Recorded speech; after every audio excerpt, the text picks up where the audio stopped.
Hey guys, it's Sam, and today we're at the front interviewing Brent, What's up, guys? and I'm really excited about this because he's done a really good job of combining fashion and music, and there's a really good culture behind the store. So, do you want to start by just giving a bit of an intro to yourself? My name's Brent. I'm the owner of Loose Change Apparel and co-owner of The Front Supply. We're basically a storefront that specializes in local brands,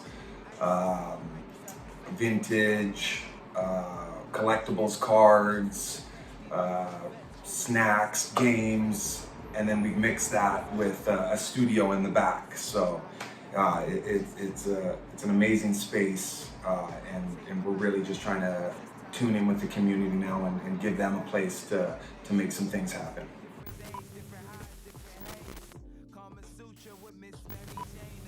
So right now, we're in the main space of the store. Could you break down a bit of your inspirations? I noticed there's a lot of sports and a bit of older movie titles here, and you have a lot of a good cohesive creative direction behind the whole store. Basically, where it came from is this is actually my third store. I had Loose Change originally about 3 years ago, and that opened as a strictly vintage shop. So a lot of these pieces we've saved since then.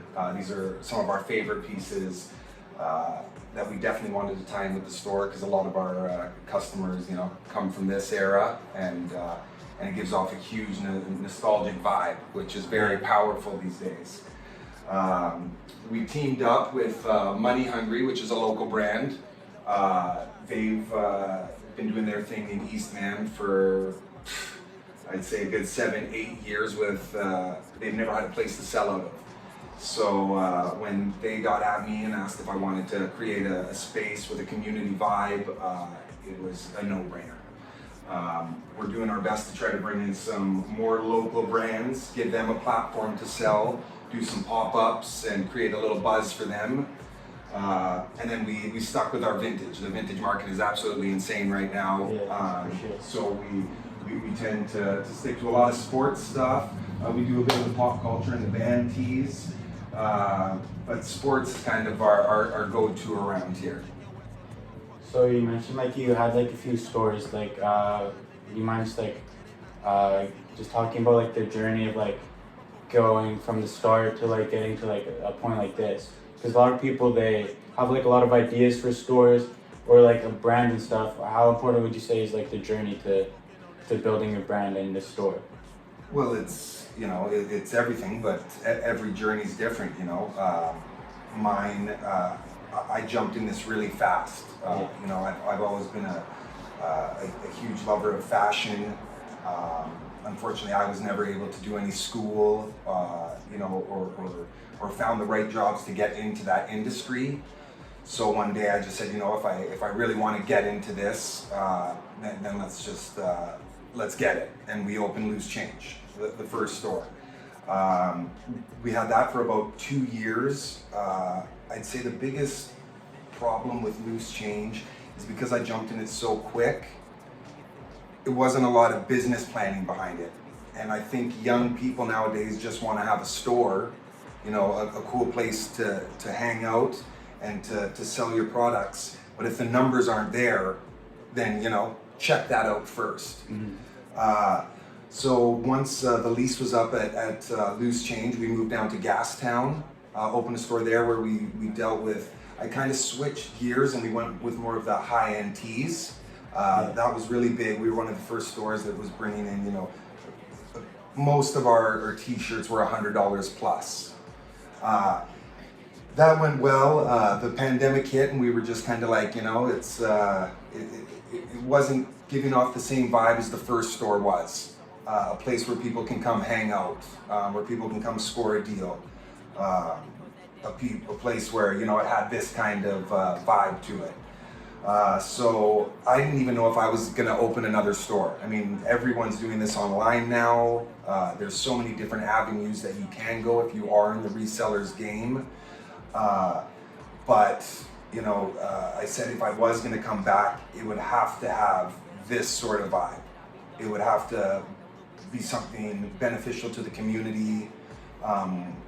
We want to start up charities. We want to give back to some of the organizations that helped us while we were coming up. So it's the journey has been, I've taken lefts, rights, and gone all over the map. I guess the only thing I can say is I stuck with it, even in times where you want to give up. I stuck with it, and it's brought me here, and I haven't been happier. So That's awesome. yeah.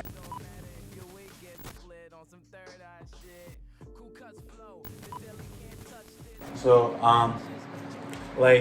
you mentioned like you really want to just like provide for the community. How would you say like Vancouver is as a community, just like cultural wise, like of like fashion and like street fashion and culture, and how are you trying to provide and push that culture more? I think we've got a pretty good culture. You know what I mean? I mean, it's a tough call right now because everything's been on hold for the last couple years. That being said, I think as things open up, you'll see more people getting out. Getting out to these pop-ups, getting out to these functions, these galleries, and things like that, and that's huge.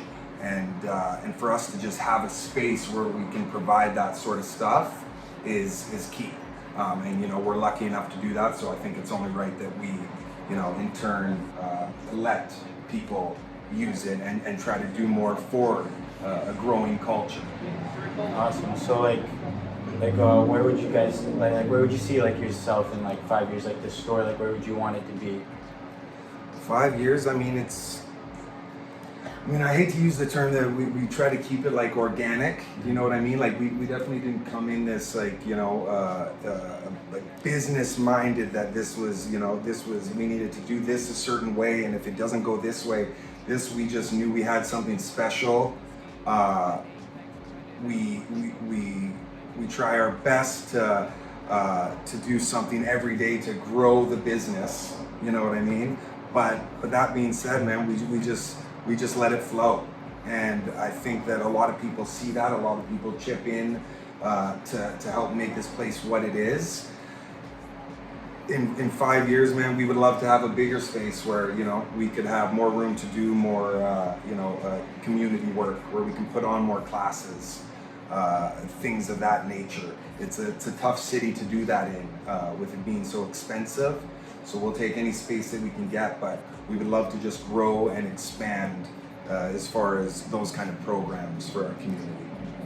So what would you say is like your goal for like changing the culture? Because I feel like there's definitely like the culture and but there's not really like much out there. Like you're very unique, and how would you want to spread it, what you're doing? Well, I think that, I hate using the word culture too, because it's, I find that one of the best things about fashion and clothing is, the individuality, you know what I mean? People can be whoever they want to be. They can put on whatever they want to put on, and I haven't seen like that in a long time. When I was coming up, people would dress in who they hung out with. You knew who was who, the skaters, the this, the that, right? Nowadays, it's just, you'll see a group of kids and everyone's dressed so differently. I think it's amazing, and I haven't seen fashion like that. Now, as far as where it's going and stuff, I think it's just gonna get even crazier as far as where people are willing to take the styles and stuff, right? Yeah. So as far as, I don't wanna put a leash on anything. I'm not trying to create anything. We're doing our thing, staying in our lane like we always have. If it inspires other people to get on the same wave, then absolutely. But it's, our thing is more of just do what makes us happy, basically. Yeah. And if that's contagious, then fantastic, So you mentioned you want to inspire. What would you say could you break down a bit of your inspirations for the store? It's, what's funny is my inspirations, man, I really went back. It wasn't about other clothing stores or anything like that. It was, I really went back to stores that I went to when I was a kid. for example, you know, the comic shop up in Kids. You know, just anytime I walked into that store, I got that feeling. You know, uh, uh, FWUH, fuck what you heard. That was the first store that they opened up before Martini opened up Dipped, and that was more geared towards hip hop. So it was, you know, one of the only places that where you could go get your spray paint, you could get your, you know, mixtapes, you could get, you know, the Van City stuff before it was anything. You know, that place always gave me a feeling as well, right? So my experience, I went for places that gave me certain feelings and made an experience out of their stores, and that's what I went with. As far as, you know, clothing and stuff like that, you can fill up your store with anything. Anyone can order anything or bring in whatever, but to create the actual store takes something a little more special. So that's what we went for. Yeah, that's awesome.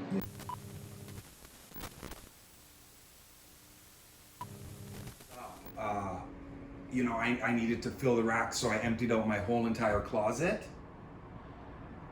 And the only things I decided to keep were all of these jazz shirts. And I'm extremely happy I did. Again, like, some of these aren't just t-shirts, they're you know, pieces of art. And I think they're just beautiful with the all blacks, different fades. Each shirt has, you know, different flaws to make it even more unique. I've actually sold some of these shirts before, and now that the market's gone so crazy, I've bought them back for triple the amount just to get them back in my possession. So, you know, yeah, they're here to stay. But I would say that those are definitely my favorite pieces. We've sold a lot of amazing shirts here in the last couple months, but those are hands down sticking with me.